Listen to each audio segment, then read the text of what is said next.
The average container gardener spends $200 every single spring on plants that are dead by November. Same cart, same garden center, same credit card. Every April from scratch. I did it for 8 years before someone told me what I'm about to tell you. Perennials don't just survive in containers. Some of them thrive better in a pot than they ever would in the ground. 10 of them, to be exact, and every single one comes back year after year without replanting. Stay with me because this list is about to permanently change how you spend money at a garden center. If this is the kind of content that saves you real money in the garden, hit that subscribe button right now and ring the notification bell. New videos drop every week on this channel and you do not want to miss what's coming. Now let's get into the 10 perennials that make annual replanting completely optional. Before the list, the one thing most gardeners get wrong about perennials in containers is variety selection. You can't grab any perennial off the shelf and drop it in a pot. You need compact cultivars with manageable root systems, plants bred to handle limited soil volume and faster drainage. The 10 plants I'm sharing today meet every one of those requirements. They give you flowers, foliage, or both. They're genuinely low maintenance. And they work in standard container sizes without becoming root-bound the first summer. Here they are. Plant number 1, Daylily. Full sun and no patience for daily deadheading. Daylilies were made for exactly that situation. These perennials produce strappy, arching foliage and tall stems topped with trumpet-shaped flowers in nearly every color except true blue. Each flower lasts 1 day. That's where the name comes from, but established plants produce 50 to 100 buds per season, staggered across multiple stems so the container never looks bare for long. For containers, you want dwarf cultivars that stay under 18 inches. Stella d'Oro, Happy Returns, and Pardon Me are the 3 I come back to every time. All 3 bloom from June through September, all 3 rebloom reliably with consistent moisture, and all 3 handle the heat and humidity of a summer patio without complaint. Key benefit: daylilies are genuinely set and forget it once they're established. They bloom hard without deadheading, though removing spent flowers keeps things tidy if you want to do it. No staking. No special fertilizer program. No fussing. Plant them in spring, water occasionally, and you get months of flowers while your neighbors are deadheading their petunias 3 times a week. They're also cold hardy to zone 3 in containers. Nearly the entire continental United States can grow these through winter with basic protection. Caution: daylilies are heavy feeders in a container setting. They deplete soil nutrients faster than almost anything else on this list, and you'll notice the bloom count drop by mid-July if you let the feeding slide. Feed monthly with a balanced liquid fertilizer from May through August without fail. The other thing to know is that daylilies multiply fast, forming dense clumps that become root-bound within 3 to 4 years. When that happens, dig the clump in spring or fall, separate it into sections, refresh the soil, and replant. You'll rejuvenate the original container and have spare plants to fill 2 or 3 more pots, or give away to the gardening group. One more thing about daylilies that most people don't know: the buds are edible. A mild, slightly sweet flavor that holds up well to a quick sauté in butter. If you're growing with food in mind, a daylily container earns its space twice. Plant number 2, Hosta. Shady patios, north-facing porches, balconies that get 3 hours of direct light on a good day. Hostas are the answer for every one of those situations. These foliage perennials offer stunning leaf displays in sizes from miniature to massive, in colors from solid green and blue to variegated combinations of white, yellow, and gold. For containers, choose small to medium varieties that stay under 18 inches tall and wide. Sum and Substance, Patriot, June, and Miniskirt are all reliable performers that look dramatic in a pot without outgrowing it in a single season. Key benefit: here's the thing about hostas that nobody talks about on gardening channels, and it's the thing that finally convinced me to move 3 of my ground-planted hostas into containers. Slugs. If you've grown hostas in the ground, you know the slug problem. You've done the bait, the copper tape, the traps, the diatomaceous earth reapplied every time it rains. For years I fought that in my own beds. Then I moved 3 plants into containers and the slug problem ended. Not improved, ended. Container walls are a barrier slugs rarely cross, and container-grown hostas are virtually pest-free in a way that in-ground hostas almost never are. The pot is not a compromise for this plant. For hostas specifically, the container is the better growing environment. Caution: hostas emerge late. In zones 5 and 6, you may not see a single leaf until mid-May. Don't panic, don't dig, don't replant the container assuming the plant is dead. The crown is alive underground and it's coming. Also, while hostas forgive occasional drying, prolonged drought causes leaf margins to turn crispy and brown. That damage doesn't reverse once it sets in. Water consistently through summer heat. If deer are a persistent problem in your area, choose a different plant from this list or use repellent on the containers, because deer find hostas as reliably as slugs do. Plant number 3, Sedum. This is the plant for anyone who travels, forgets to water, or wants a container that genuinely manages itself through the hottest weeks of summer. Sedums, also called stone crops, are succulent perennials that store water in thick, fleshy leaves the way a desert plant does. Upright types like Autumn Joy and Matrona form bushy, compact clumps topped with flat flower clusters that arrive in late August and September. Those flower heads dry beautifully on the stem, hold structure through winter frost, and give you visual interest in the container well into December. Key benefit: an established container sedum can go 3 to 4 weeks without a single drop of irrigation and still flower on schedule. Butterflies and bees hit these plants hard when they bloom. The pollinator traffic during peak sedum season is some of the most consistent you'll see in a container garden. The multi-season performance is also unmatched on this list. Attractive foliage in spring and summer, spectacular flowers in fall, architectural dried seed heads in winter. 4 seasons from one plant in one pot. Caution: sedums have 2 absolute requirements and both are non-negotiable. First, full sun. In shade or part shade, sedums grow leggy, weak, and flop open at the center. The tidy mound you installed becomes a sprawling mess by July. Second, excellent drainage. Overwatering or standing water causes root rot that takes a sedum down fast. Use cactus mix or standard potting soil amended with extra perlite, put it in a container with large drainage holes, and skip the saucer that holds standing water after rain. Do those 2 things and sedum will outlast almost every other plant in your container collection. Ignore drainage and you'll lose the plant within 2 weeks of a wet spell. Plant number 4, Coral Bells. You want color in a part-shade container from March through November without depending on bloom cycles to deliver it. That's what coral bells do. Also called Heuchera, these foliage perennials carry stunning leaves in colors ranging from lime green to deep purple, burgundy, silver, orange, and multicolored combinations, often ruffled, lobed, or patterned.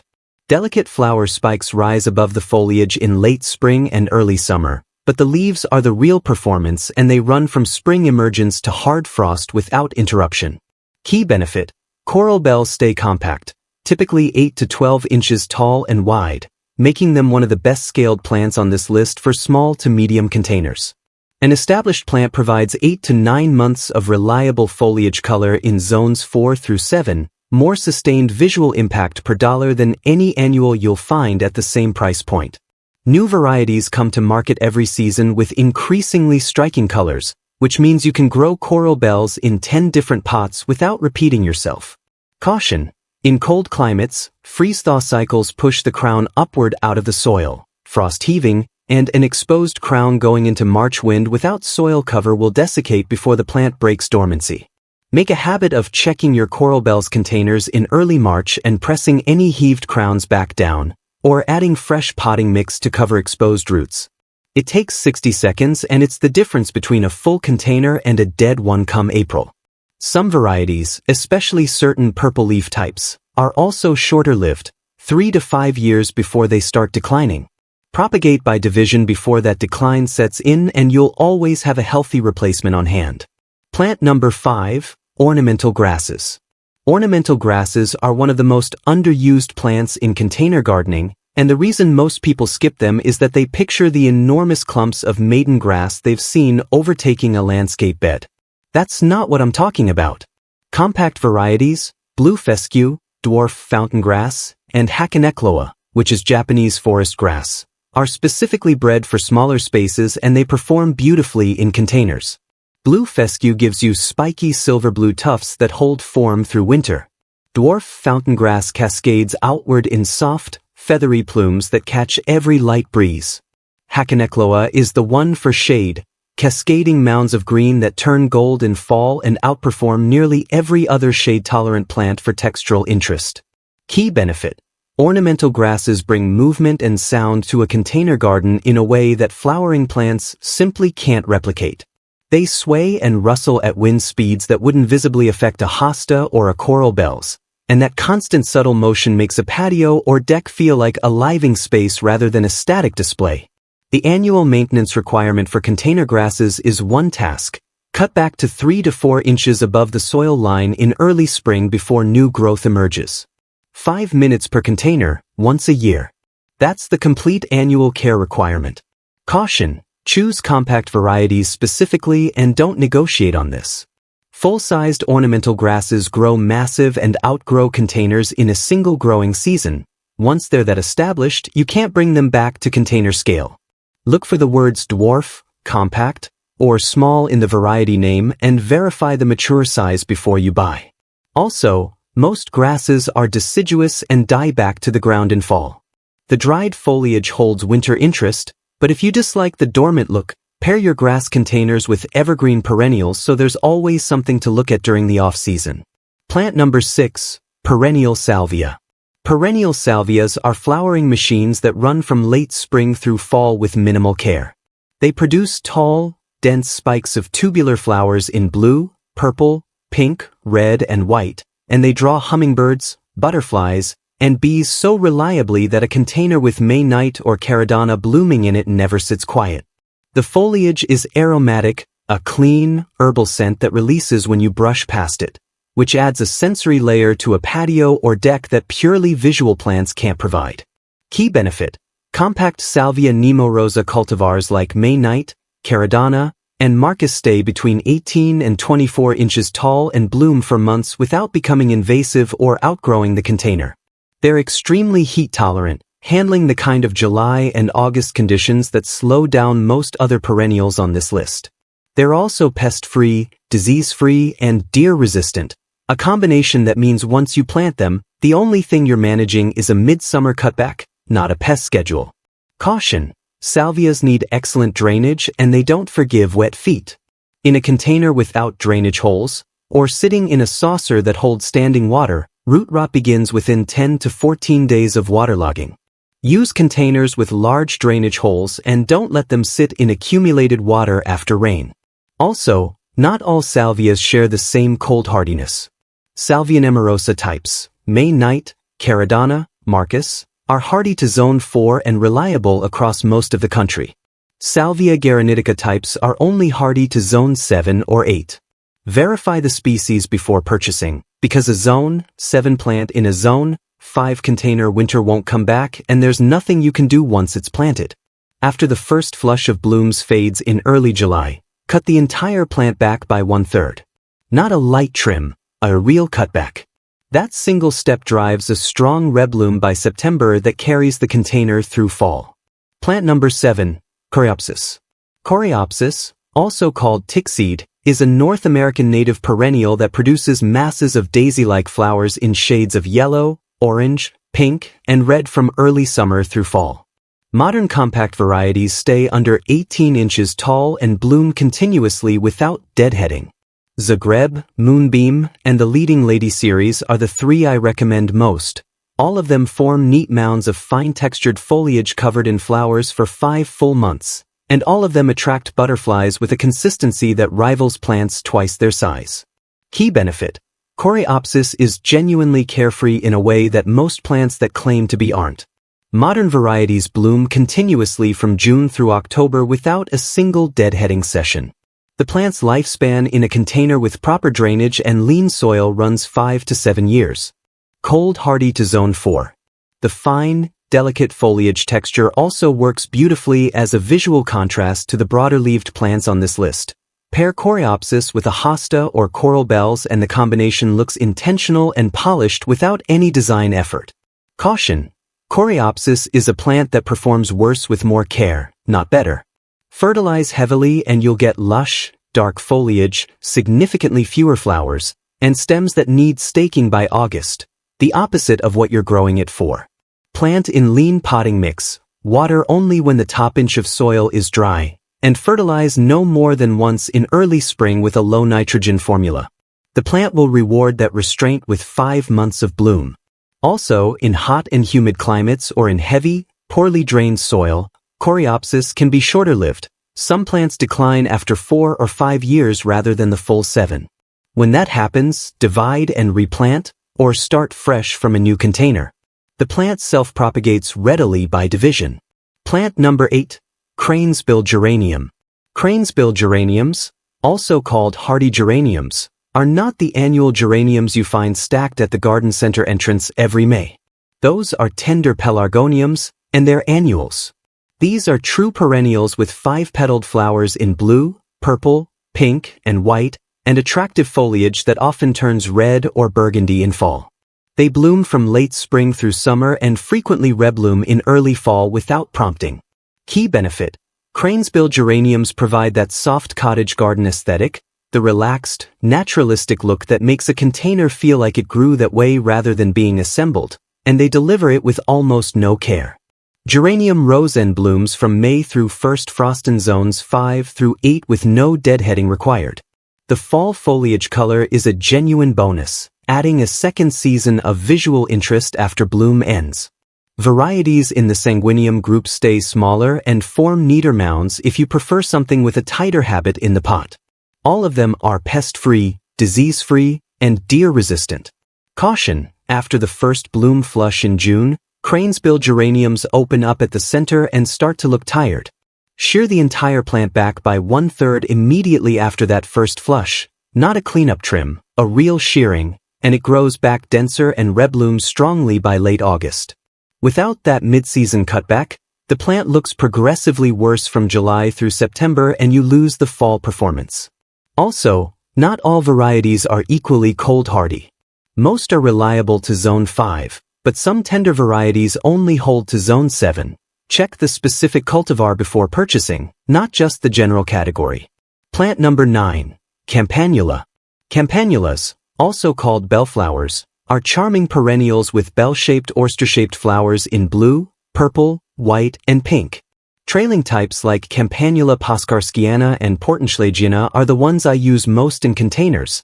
They cascade over the pot edge and produce masses of small flowers for weeks, softening the hard rim of the container and tying everything together visually. Upright types like Campanula carpatica form compact mounds of 8 to 10 inches covered in upward-facing blooms. Both types perform well in full sun to part shade with consistent moisture. Key benefit: trailing Campanula types are cold-hardy to zone 3, one of the hardiest perennials on this entire list, making them the right choice for gardeners in the upper Midwest, northern New England, and anywhere else where most perennial lists start running out of options below zone 5. Deadheading spent flowers extends the bloom period noticeably, and the task is quick and easy. Cut the plant back by half after the first bloom flush ends and it regrows fresh foliage and often produces a second round of flowers by September. The trailing habit also makes Campanula the best spiller option on this entire list for mixed containers, where it softens the front and edges of the pot while taller plants hold the center. Caution: some Campanula species are aggressive self-seeders and you may find seedlings appearing in neighboring containers by the following spring. In ground plantings this becomes a weed management issue, but in containers it's manageable. Pull unwanted seedlings while they're small, or relocate them into fresh pots if you want more plants. Also, after the first bloom flush, Campanula foliage can look tired and sprawling. The mid-season cutback fixes this reliably. Cut back by half, water well, and within 3 to 4 weeks the plant regrows clean and compact. Plant number 10, Russian sage. Russian sage is a woody perennial with silvery gray foliage and airy spikes of lavender blue flowers from midsummer through fall.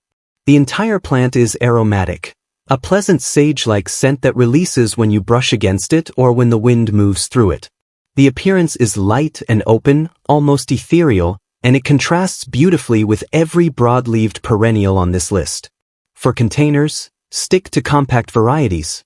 Little Spire stays under 2 feet tall and forms an upright, vase-shaped clump that manages comfortably in a 14 to 16-inch container. Key benefit: Russian sage is the plant for the gap that most container gardens can't fill. It blooms reliably from late June through September or October, covering the midsummer stretch when spring bloomers are finished and fall bloomers haven't arrived yet. In July and August, when most perennials either slow down or stop entirely, Russian sage is at peak performance. It handles heat, drought, poor soil, and neglect without complaint. It's also pest-free, disease-free, deer-resistant, and rabbit-resistant, which means in all the time it's blooming in your containers, the only thing managing it is the single annual pruning I'm about to describe. Caution: Russian sage is woody at the base and it absolutely requires hard annual pruning to stay compact and productive. Every spring, before new growth begins, cut the entire plant back to 6 to 8 inches above the soil line. Not a shaping, not a tidy up, a hard cutback down near the woody crown. Without that cutback, Russian sage becomes leggy, sparse, and top-heavy within 1 or 2 seasons, flopping open in summer wind and producing far fewer flowers. Make the hard cutback a March habit and it performs well for 15 years or more in the same container. Also, drainage matters here as much as it does for sedum and salvia. Waterlogged roots in a poorly draining container cause rapid crown rot. Use well-draining soil, a container with large drainage holes, and minimum 14 to 16 inches in diameter to give the root system enough volume to develop properly. So there they are. 10 perennials that come back year after year, deliver real visual impact, and cost you a single purchase price instead of $200 every spring for the rest of your gardening life. Choose plants that match your light conditions and you'll have containers that perform better with less effort than anything in the annual system ever gave you. Now before you go, let me help you narrow this down to where you actually are. If you garden in zones 3 or 4, Minnesota, upstate New York, the northern Midwest, start with daylilies, hostas, campanula, and compact ornamental grasses. All 4 carry through those winters in containers with one simple step. Move the containers to an unheated garage or shed before the ground freezes solid. Not a heated space, not inside the house. An unheated structure, just out of the freeze-thaw cycle that cracks roots and heaves crowns. That one move is the step most container perennial videos skip, and it is the difference between containers that come back in April and containers that don't. If you garden in zones 6 or 7, the Mid-Atlantic, the Upper South, the Pacific Northwest, you have the full list available. A combination I'd point you toward immediately is Russian sage as your tall structural centerpiece, coral bells as your mid-height color anchor, and trailing campanula spilling over the front edge. That combination covers sun through part shade, blooms from May through October, and requires zero deadheading at any point in the season. Plant it once this spring for around $30 total and it comes back for a decade. If you're newer to container gardening and you want one plant that succeeds almost regardless of what else is happening in your life, start with Sedum. It will forgive your schedule, survive your travel, bloom in August without your help, and come back next spring ready to do it all again. Thank you so much for watching this complete container perennial guide. If this video convinced you to skip the annual aisle and try something that actually lasts, smash that like button right now. It genuinely helps this channel reach more gardeners who need this information. Subscribe if you haven't yet, because we cover this kind of practical, money-saving gardening content every single week. And before you go, I have 3 questions for you. Drop your answers in the comments below because every single one gets read. Question 1. Which of these 10 perennials are you most excited to try in a container this season, and are you starting from a sunny spot or a shaded one? Tell me what you're working with and I'll tell you exactly which plants from this list will work hardest for you. Question 2. Have you ever grown a perennial in a container and watched it come back a second spring? What was it and did it perform the way you expected, or did it surprise you? Your experience is exactly what helps newer gardeners in this community decide whether to trust this process. Question 3. What has been the biggest challenge you've faced with container gardening so far? Overwatering, finding the right plant for your light conditions, keeping things alive through winter, or something else entirely? Leave it below because chances are someone else in this community has solved the exact same problem, and the comments section is where that conversation happens. Happy planting, and I'll see you in the next video.